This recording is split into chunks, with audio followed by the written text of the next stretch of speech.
What is going on today, guys? Welcome back to another episode of Fix It Garage. In today's episode, we're back on this Subaru engine for the secret project that I'm going to be working on.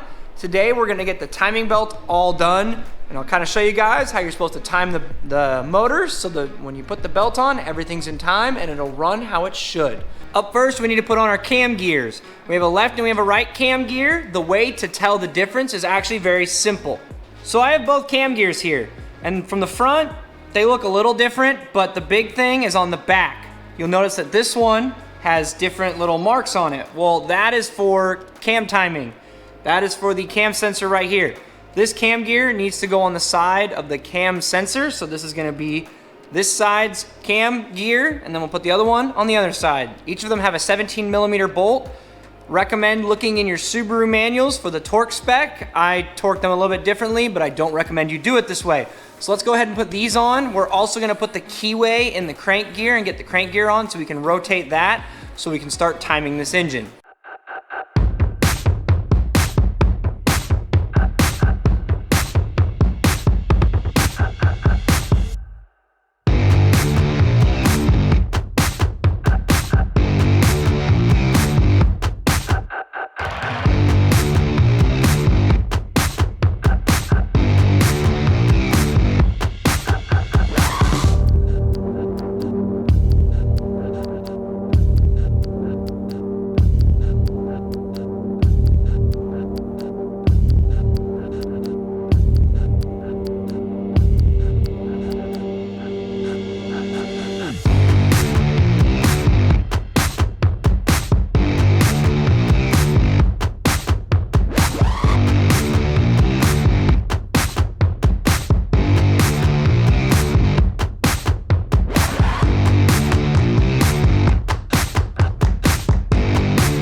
Okay, so we got all of these gears installed. I have to take one of them back off, which is this guy usually right here, when we go to put the belt on. But I kind of want to show you guys where everything goes.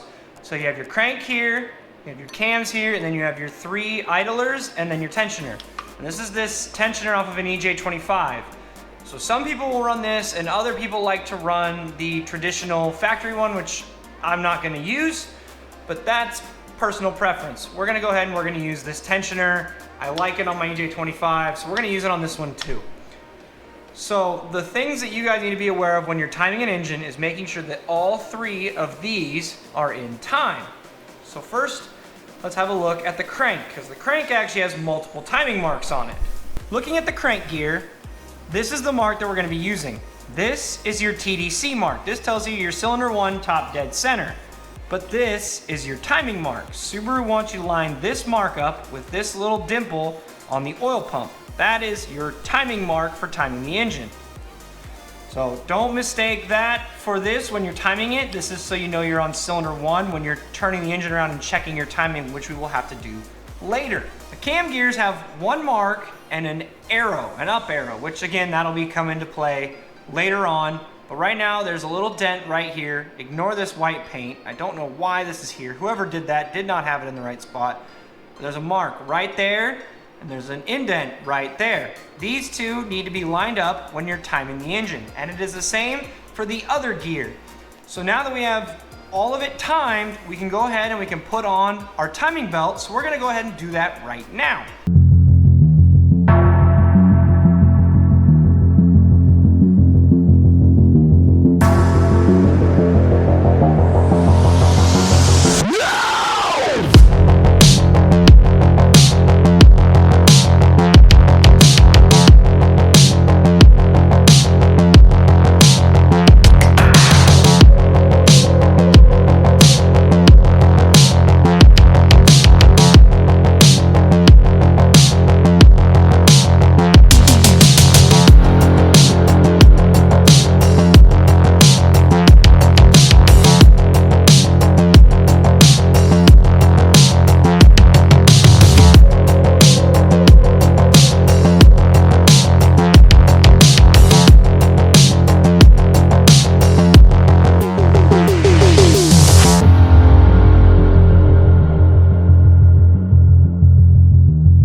kind of escalated quickly.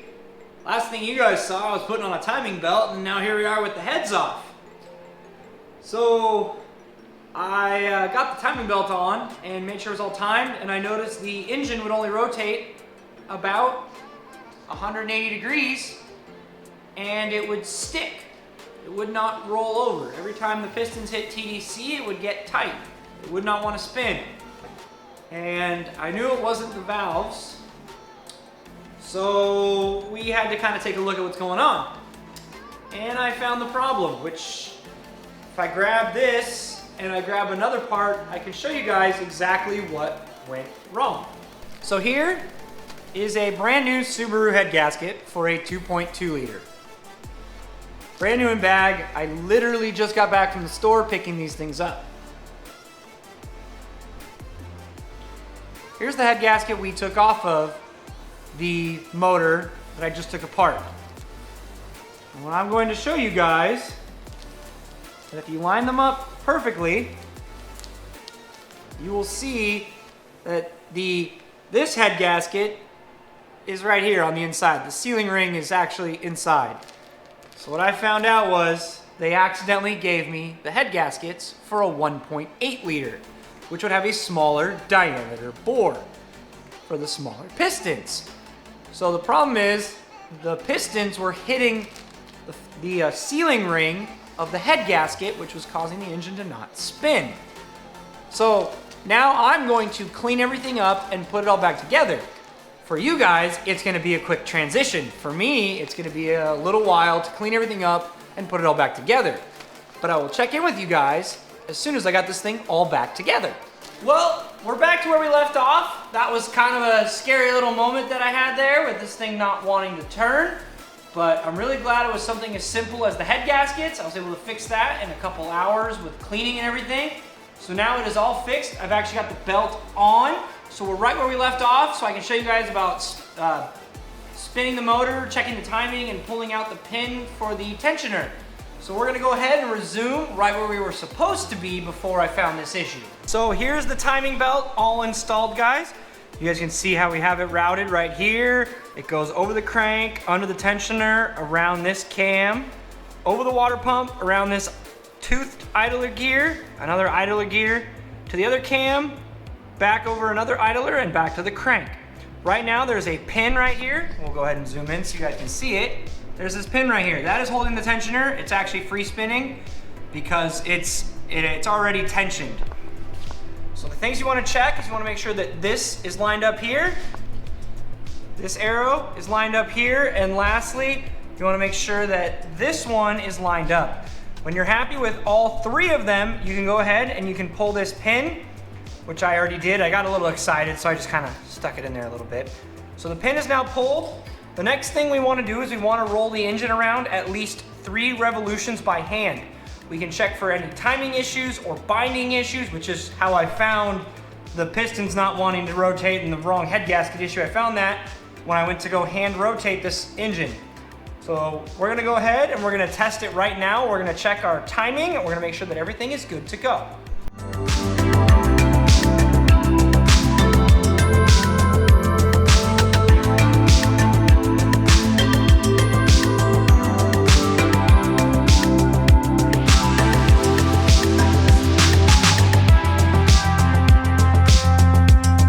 All right, so we spun it around our 3 revolutions and all of our timing marks are still in place. This engine is timed and it is good to go.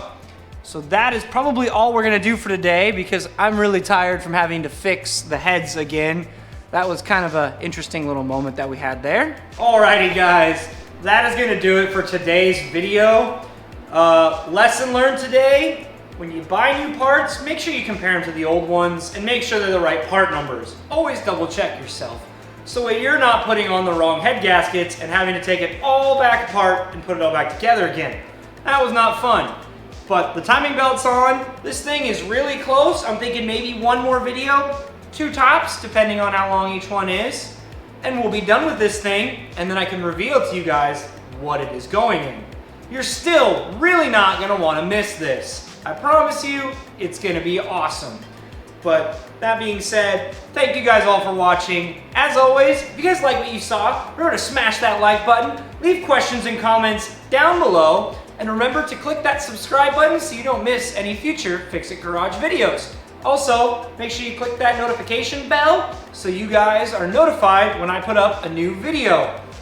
Remember to check out my social media platforms that are linked down below so you guys can get little sneak peeks of what's coming up and maybe some other projects that could be coming to the garage very soon. With that being said, thank you guys all for watching, and remember that on anything you're working on, you should never stop wrenching.